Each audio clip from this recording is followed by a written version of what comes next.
Hi, welcome to Make Thrift Buy, the show where you send me interesting, weird, cool, expensive, mass-produced clothes from the internet and I try my best to recreate them through a combination of thrifting or crafting or sometimes both. Today's challenge was sent in by the Music Ivy, who wanted me to try out this winking eye shirt. Now, I originally think that the shirt was by ASOS. It's been sold out for a long time and there are copies on a bunch of wholesale sites all over the internet. So I think that this is a pretty perfect one to try and recreate. So let's get started. The first thing that I did was to go and find a collared shirt at the thrift shop. I wanted to find a plain collared shirt with a nice big collar. I did find a white shirt, but the collar wasn't big enough, so I chose this light pink shirt instead. I set up my reference picture, then, using a pencil, started drawing a closed eye onto one side of the collar.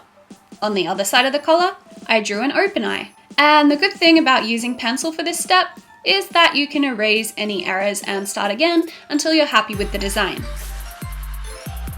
I also got some embroidery thread in a contrasting color to the shirt. Embroidery thread is thicker than normal thread and normally comes as 6 threads all woven together like this. I'm going to use 3 threads, so I divide this into 3 threads each and pull the threads apart. Then, with one of these 3 thread pieces, I thread it through an embroidery needle, which are bigger than regular needles, so that I have a small tail, and I tie a knot in the other end. Then, I start embroidering. So for the closed eye, I am going to use what is called a backstitch. This is where you bring your needle up about a rice grain's length away from the previous stitch, and then backtrack to insert your needle at the end of the previous stitch. When you pull the thread through, also make sure that you don't pull on it too hard because you don't want to bunch up the fabric in between the stitches. Then I continued backstitching all the way along the eyelid and did the same stitch for all of the eyelashes, which gave me this. So for the eyeball, I did the outlines also using a backstitch technique. So I went all the way around the eye and the iris of the eye like this. However, to fill in the iris of the eye, I used a different embroidery technique. This one is called a satin stitch. With a satin stitch, you start at the edge and bring your needle up at the top of the shape. Bring it down again at the bottom of the shape, and then bring it up again at the top, down again at the bottom, and so on. So your shape is slowly filled in with these long, straight stitches.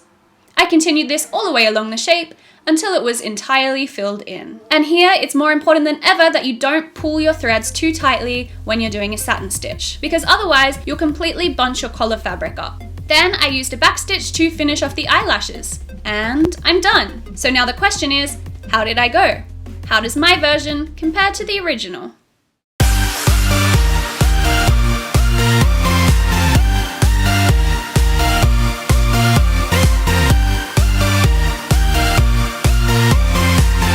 I'm trying to wink, you guys. I'm trying to wink, you know, to like match my collar. Okay.